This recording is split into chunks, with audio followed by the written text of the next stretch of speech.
भारतीय इतिहास जो शौर्य की गाथाओं से भरा हुआ है, उसमें कुछ ऐसी भी कहानियां हैं जो षड्यंत्रों से भरी हुई है। भारत के महान चक्रवर्ती सम्राट अशोक की कहानी भी कुछ ऐसी ही है। सम्राट अशोक को राजा बनने के लिए अपने ही पिता और भाइयों के कई षड्यंत्रों का सामना करना पड़ा। उन्होंने राजा बनने के लिए अपने 99 भाइयों को मौत के घाट उतार दिया। जब अशोक का जन्म हुआ तो उनके पिता बिंदुसार ने उन्हें उनके रूप के कारण अपना उत्तराधिकारी मानने से इनकार कर दिया। बिंदुसार हमेशा यही चाहते थे कि उनका बड़ा बेटा सुशीम ही राजा बने, इसीलिए सुशीम को प्रमुख नगरों का मंत्री नियुक्त कर दिया गया। उसी दौरान तक्षशिला में विद्रोह हो जाता है। सभी मंत्री ये जानते थे कि इस विद्रोह को सिर्फ अशोक ही रोक सकते हैं, लेकिन बिंदुसार और सुशीम ये नहीं चाहते थे कि अशोक इस कार्य में सफल हो, इसीलिए वो एक षड्यंत्र की रचना करते हैं। वो अशोक को सेना तो देते हैं, लेकिन लड़ने के लिए अच्छे हथियार नहीं देते। जब तक्षशिला के लोगों को ये पता चलता है कि उनका विद्रोह रोकने के लिए खुद अशोक आ रहे हैं, तो वो उनका स्वागत फूलों के साथ करते हैं। तक्षशिला का विद्रोह अपने आप ही शांत हो जाता है और इसके बाद अशोक की लोकप्रियता और भी ज्यादा बढ़ जाती है। प्रजा के साथ साथ सभी राजमंत्री भी यही चाहते थे कि अशोक ही उनके राजा बने। इस सब के बाद सुशीम अशोक से और भी ज्यादा नफरत करने लगे। सुशीम ने अशोक को मारने के लिए एक और षड्यंत्र की रचना की। उसने बिंदुसार से कहकर अशोक को उज्जैन का विद्रोह रोकने के लिए भेज दिया, जहां उसने पहले से ही अशोक की मृत्यु की योजना बना रखी थी।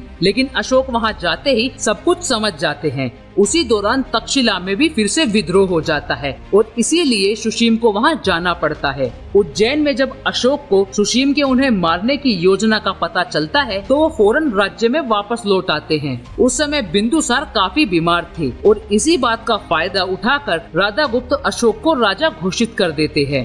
राधागुप्त की अशोक को राजा बनाने में वही भूमिका थी जो चाणक्य को चंद्रगुप्त को राजा बनाने में।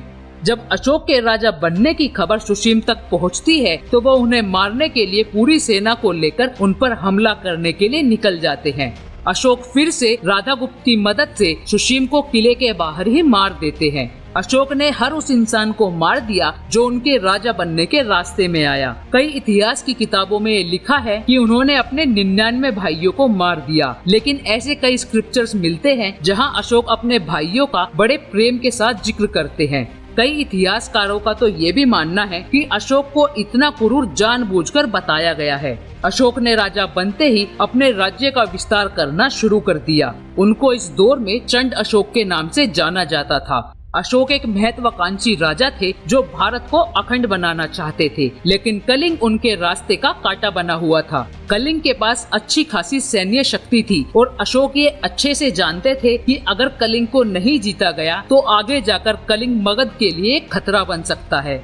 अशोक ने सबसे पहले एक दूत को भेजकर कलिंग के राजा के पास आत्मसमर्पण करने का संदेश भिजवाया, लेकिन कलिंग के राजा ने मौर्य सम्राट अशोक के सामने झुकने से इनकार कर दिया। इसके बाद अशोक ने कलिंग पर युद्ध करने की घोषणा कर दी। वो अपनी विशाल सेना को लेकर कलिंग की ओर बढ़ने लगे। दोनों सेनाओं में भयंकर युद्ध होने लगा। रोज हजारों की गिनती में सैनिक युद्ध में अपनी जान गंवा रहे थे। अशोक का मन भी उनकी मौत की खबर सुनकर भारी हो रहा था, लेकिन अशोक ने एक ऐसे युद्ध को छेड़ दिया था जिसे बीच में रोकना नामुमकिन था। इस युद्ध में करीब 1 लाख सैनिकों ने अपनी जान गंवाई।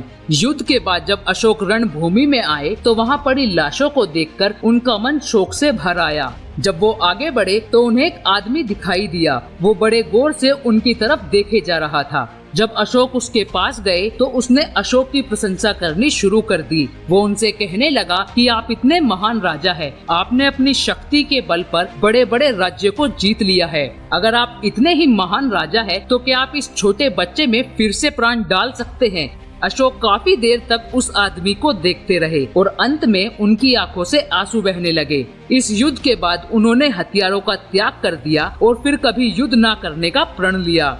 एक दिन उनके राज्य में एक बौद्ध भिक्षु आया। उसे देखकर अशोक ने उसे राज दरबार में बुलवा लिया।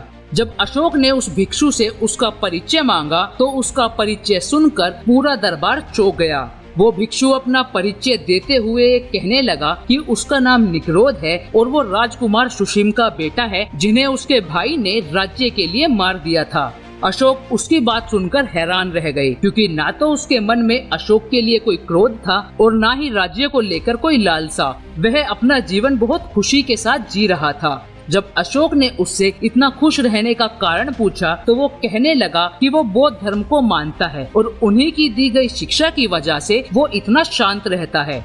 अशोक ने इस हादसे के बाद बौद्ध धर्म को पूरी तरह से अपना लिया। क्या आप सम्राट अशोक की इस कहानी के बारे में जानते थे? हमें कमेंट सेक्शन में जरूर बताइए। और अगर आपको इस तरह की वीडियोस पसंद है तो हमारे इस चैनल को सब्सक्राइब करें।